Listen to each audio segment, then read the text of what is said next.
Bonjour à tous et bienvenue dans cet épisode spécial du Temps d'un lapin dédié aux télésoins.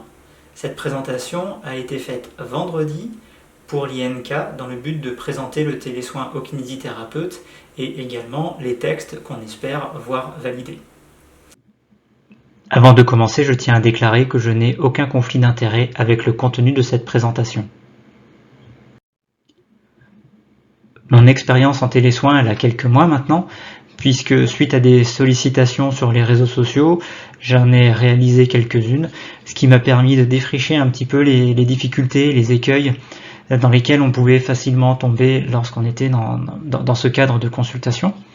Et c'est aussi une réflexion qui avait lieu au sein du cabinet pour savoir comment mettre cet outil en place pour pouvoir être prêt le jour où les textes sortiront. Ça fait à peu près 2 ans qu'on parle de télésoins en médecine et également en kinésithérapie. Et donc, lorsque la crise du Covid est arrivée et qu'on a fermé nos cabinets le 16 mars, c'est assez spontanément qu'on a pu proposer à nos patients de basculer leur prise en charge d'une prise en charge présentielle vers une prise en charge à distance via visioconférence. Le télésoin, c'est vraiment pas quelque chose de nouveau, c'est quelque chose qui est au contraire présent depuis de nombreuses années. Tout simplement, par exemple, lorsque vous appelez le 15, eh bien, vous avez en direct un médecin qui, en fonction de vos signes et symptômes, va vous dire s'il est pertinent que vous alliez aux urgences ou s'il faut vous envoyer une ambulance ou si au contraire il ne faut pas vous inquiéter et vous pouvez rester tranquillement à la maison. Ça existe depuis 40 ans, et bien ça c'est un modèle de téléconsultation. Dans le cadre de la rééducation, ça a commencé à être utilisé pour le suivi de pathologies chroniques et post-opératoires maintenant. Par exemple, les prises en charge pour les AVC, pour les bronchopneumopathies chroniques obstructives. Désormais, c'est mis en place pour les fractures de hanche et certaines prothèses. On a d'autres exemples d'utilisation, cette fois dans le domaine musculo-squelettique et notamment en Australie, où on s'est rendu compte que ça coûtait moins cher de mettre en place une téléconsultation plutôt que faire se déplacer soit le patient, soit le soignant en avion sur les quelques milliers de kilomètres qui séparaient les deux personnes, compte tenu de l'organisation des soins dans le pays. Et un autre exemple qui est assez original, c'est que on a en permanence des astronautes qui vivent à 400 km au-dessus de la surface de la Terre, dans la Station Spatiale Internationale, et ces gens se blessent, ces gens ont des douleurs, ils tombent malades, et lorsqu'ils tombent malades, ils ont besoin d'avoir recours à du personnel médical ou paramédical qui n'est pas toujours présent avec eux. Et donc, les diagnostics, les prises en charge sont réalisées à distance depuis la Terre.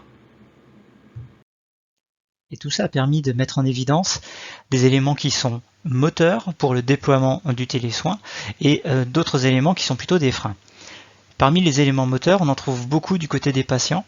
La première chose qui est mise en évidence, c'est que les résultats des patients s'améliorent. Les patients vont mieux, les patients apprécient la téléconsultation parce que ça leur permet aussi d'avoir accès aux soins, notamment dans des endroits où cet accès est rendu plus difficile par une démographie médicale qui est un petit peu en berne. De la même façon, l'accès aux soignants en termes de délai est réduit, puisqu'il est assez facile d'organiser ce rendez-vous, que ça ne nécessite pas de déplacement ni du soignant ni de la part du patient, et donc ça s'organise un peu plus facilement avec une vie familiale et une vie professionnelle. Les patients sont également plus efficaces, c'est-à-dire qu'ils sont mieux formés à leur pathologie, ils ont une meilleure connaissance de leur corps, de leur physiologie, et du coup ils sont plus aptes à adapter leur traitement, à adapter leur prise en charge en fonction de l'évolution de cette pathologie. Un élément qui va avec ça, c'est l'amélioration de l'adhérence thérapeutique, et tout ça mis ensemble fait que ça permet de diminuer le recours aux services d'urgence. Les études ont montré que c'était, dans la plupart des cas, autant efficace que des séances en face à face. Un dernier avantage qui est mis en avant, c'est que ça permet de limiter le nombre de rendez-vous manqués. Cependant, il n'y a qu'une seule étude qui a étudié cette problématique et donc ça demande à être confirmé. Dans tous les cas, encore un autre élément qui est mis en avant, c'est que ça permet de diminuer les coûts pour la société et pour les patients. En termes de freins, cette fois, on les trouve encore un peu parmi les patients, et notamment le quatrième âge. Ce sont des patients qui ne sont absolument pas, très peu familiers avec l'outil numérique, et donc pour eux c'est très difficile. Il y a systématiquement un recours qui doit être fait aux aidants, aux soignants qui sont présents sur place, et donc ça facilite pas les choses. Ce qui n'est pas beaucoup le cas avec le troisième âge, qui a effectué une transition vers le numérique qui est plutôt bonne. La pénétration du numérique dans cette population, elle est plutôt pas mal. Un autre élément qui est un frein, c'est la fracture numérique, qui a deux aspects. Le premier aspect, ce sont les patients qui n'ont pas de smartphone, pas de tablette, pas d'ordinateur, et qui du coup ne pourront pas bénéficier de ce télésoin ou de la téléconsultation. L'autre fracture numérique, c'est l'accès à un Internet haut débit qui permette d'avoir une image qui soit suffisamment qualitative pour que les échanges soient de qualité. Un autre frein, c'est la représentation de la kinésithérapie, d'une part chez les patients qui s'attendent à un contact physique, aussi de la part des médecins pour qui un kinésithérapeute, c'est essentiellement un travail manuel. Cette représentation se retrouve également chez les patients et parfois même chez les kinésithérapeutes. Et donc, la prescription de kinésithérapie dans le contexte actuel, en sachant que ça amènera sur du télésoin en ne connaissant pas le télésoin en kinésithérapie, peut amener une diminution de la prescription. Et donc ça va impliquer un travail pédagogique de notre part qui va être assez important. Un autre frein qui a été mis en évidence, c'est d'une part l'ancienneté des soignants et d'autre part leur familiarité avec l'outil. C'est-à-dire que plus ça fait longtemps que vous êtes diplômé et moins vous vous êtes frotté à l'outil, moins vous allez être favorable au déploiement du télésoin, et c'est vrai dans l'autre sens. Plus vous allez être jeune et plus vous vous serez frotté à l'outil, plus vous allez y être favorable. Les craintes qui sont évoquées en général, c'est en lien avec l'efficacité et en lien avec les risques. Les soignants s'interrogent sur le risque qu'il y a à faire des exercices à un patient à distance. Quelle est sa responsabilité si le patient se blesse? Avant d'aller plus loin, on va tout de suite crever l'abcès.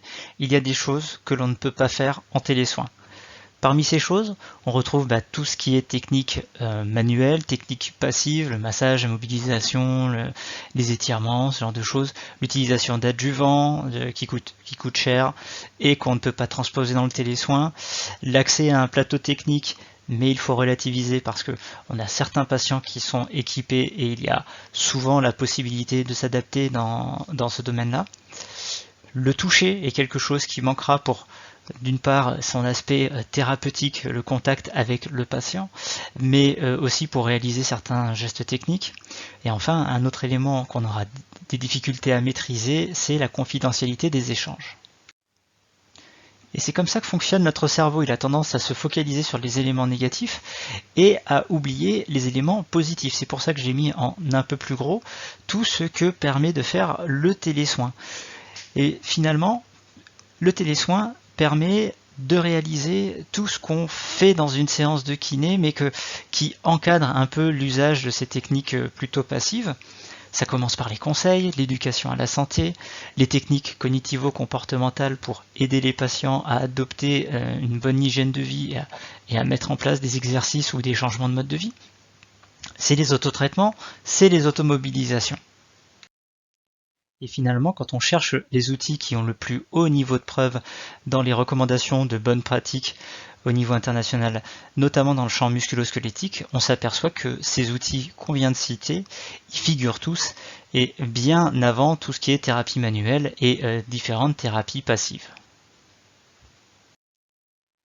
Un exemple dans le champ musculo-squelettique, c'est la prise en charge du patient lombalgique, où on s'aperçoit que toutes ces techniques, tous ces outils permis par le télésoin figurent dans les recommandations de bonne pratique et que les thérapies passives que l'on ne peut pas réaliser du fait du télésoin ne sont pas recommandées et ne doivent pas être utilisées de manière isolée. Dans le champ cardio-respiratoire maintenant, on s'aperçoit que, par exemple, pour la prise en charge du patient présentant une bronchopneumopathie chronique obstructive, ces outils figurent parmi ceux qui sont également recommandés par la Haute Autorité de Santé. Un autre champ où la téléconsultation, le télésoin a montré son efficacité, c'est pour la prise en charge de certaines pathologies neurologiques, et notamment pour les AVC, où ils ont permis de montrer que cette prise en charge, dès que le patient est capable de rentrer chez lui, donc cette prise en charge à distance, n'est pas moins efficace qu'une prise en charge en centre, mais par contre permet de réaliser des coûts qui sont non négligeables, avec cependant pas plus d'événements indésirables au cours de cette rééducation. Évidemment, il y a des prises en charge qui ne pourront pas être réalisées autrement qu'en présentiel. Je pense par exemple à tout ce qui est pathologie neuro ou neuromusculaire avec des patients qui auront peu ou pas du tout d'autonomie, les AVC récents, l'orthopédie pédiatrique, le temps que les parents acquièrent la capacité de réaliser eux-mêmes les différentes orthèses et différents montages, les lymphœdèmes, les prises en charge pour de la kinésithérapie vestibulaire, et puis plein d'autres exemples qui ne sont absolument pas compatibles avec du télésoin. Le Conseil national de l'ordre a produit un algorithme qui vous permet de déterminer si vous devez aller voir le patient à domicile ou si vous pouvez lui proposer une téléconsultation ou bien si ces soins peuvent attendre un déconfinement à moyen terme.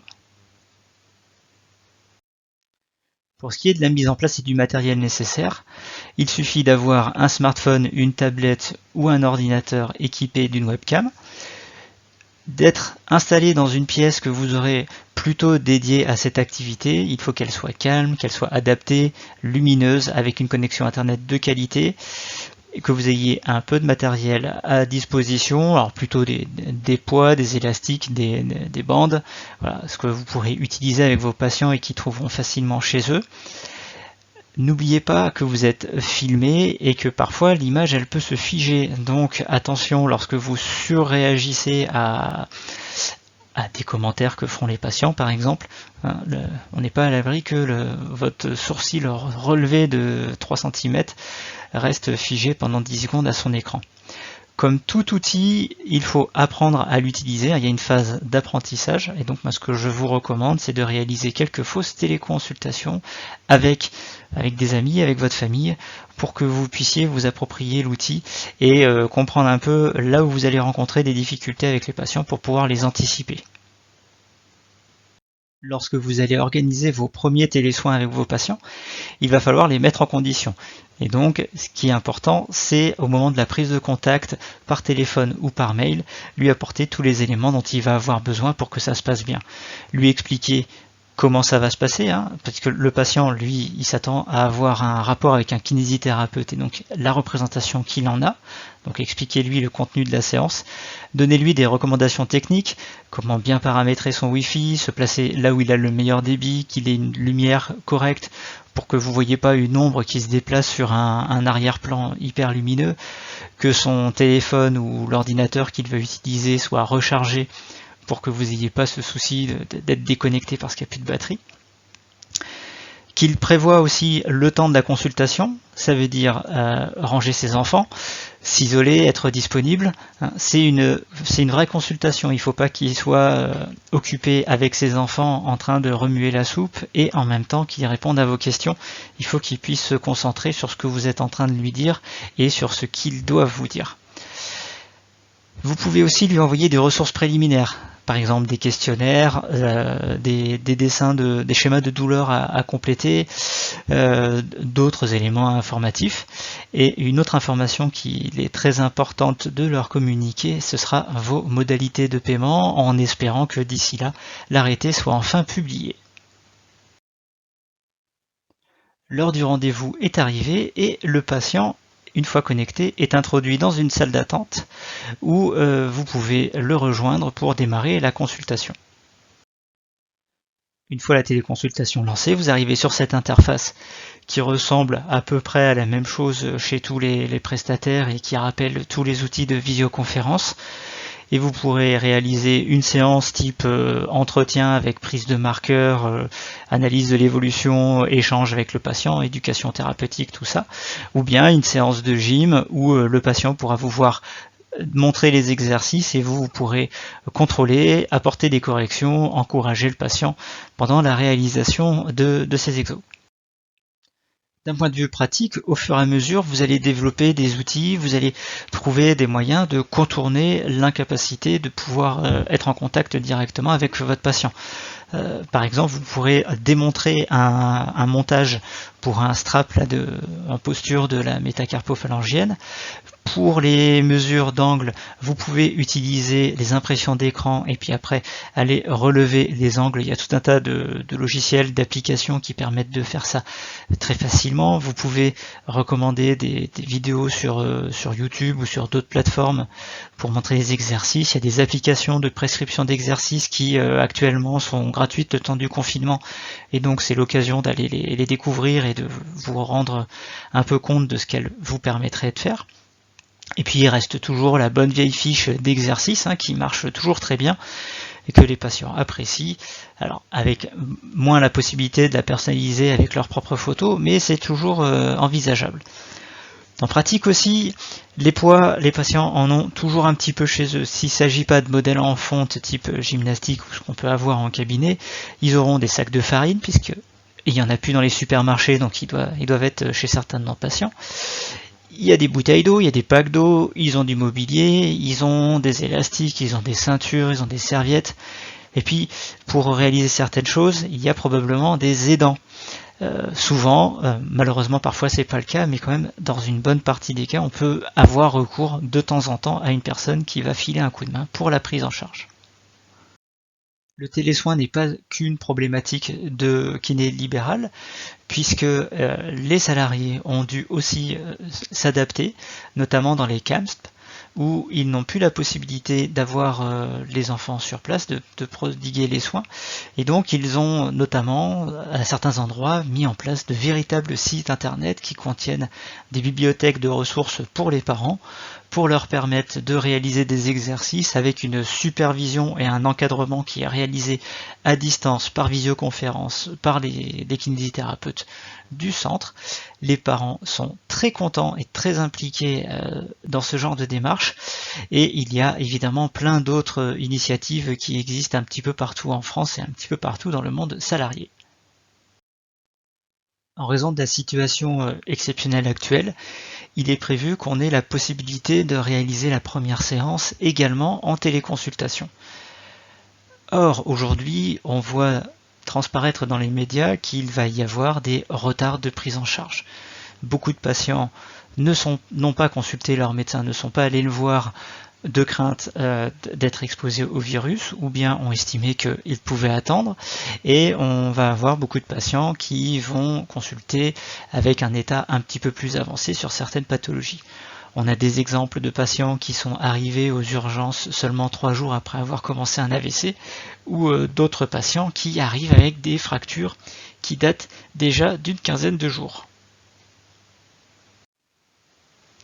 Les médecins également sont actuellement très attentifs aux potentiels signes de Covid et donc peuvent éventuellement être un peu moins attentifs à d'autres pathologies parfois graves dont les signes peuvent mimer telle infection virale ou encore autre chose. C'est pour ça qu'il va falloir que nous soyons particulièrement attentifs et systématiser la recherche des drapeaux rouges pour s'assurer qu'on ne passe pas à côté d'une pathologie grave. Nous serons en deuxième ligne, on va devoir effectuer un filtre et actuellement il faut que ce filtre soit un peu plus efficace que d'habitude. De la même façon, il va falloir qu'on soit nous aussi attentifs aux potentiels signes d'infection au Covid, les essoufflements, les fièvres, les anosmies, agusies, les troubles digestifs et surtout on fait attention à nos patients qui ont de multiples comorbidités. Mais cette première séance va nous permettre aussi de réaliser le bilan. Et si en cabinet on a l'habitude de réaliser des tests cliniques pour confirmer nos hypothèses, là ce sera un peu plus difficilement le cas.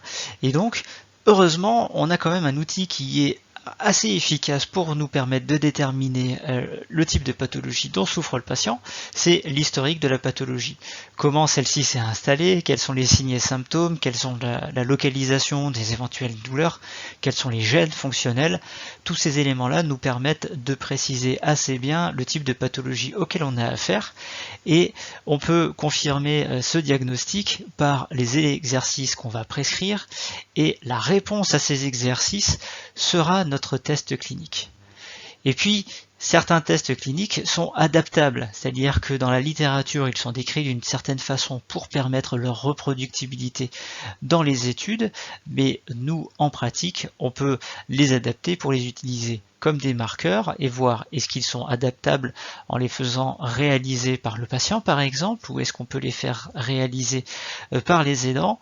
On peut tricher un peu pour leur permettre d'avoir une certaine vraisemblance sans pour autant coller à la littérature. Finalement, celui qui décrit le mieux la situation actuelle pour les kinésithérapeutes, c'est Bear Grylls. Il va falloir qu'on improvise, il va falloir qu'on s'adapte et il va falloir qu'on surpasse les difficultés rencontrées avec le télésoin. Merci de votre attention et surtout, n'ayez pas peur du télésoin. Si vous êtes kinésithérapeute, utilisez cet outil, apprenez à l'utiliser, c'est assez efficace. Si vous êtes prescripteur, n'ayez pas peur de prescrire de la rééducation, sachant que derrière, une bonne partie sera faite en télésoin, puisque aujourd'hui, c'est des prises en charge qui sont quand même plutôt bien appuyées par ce que la littérature scientifique peut nous dire. Prenez soin de vous et restez chez vous.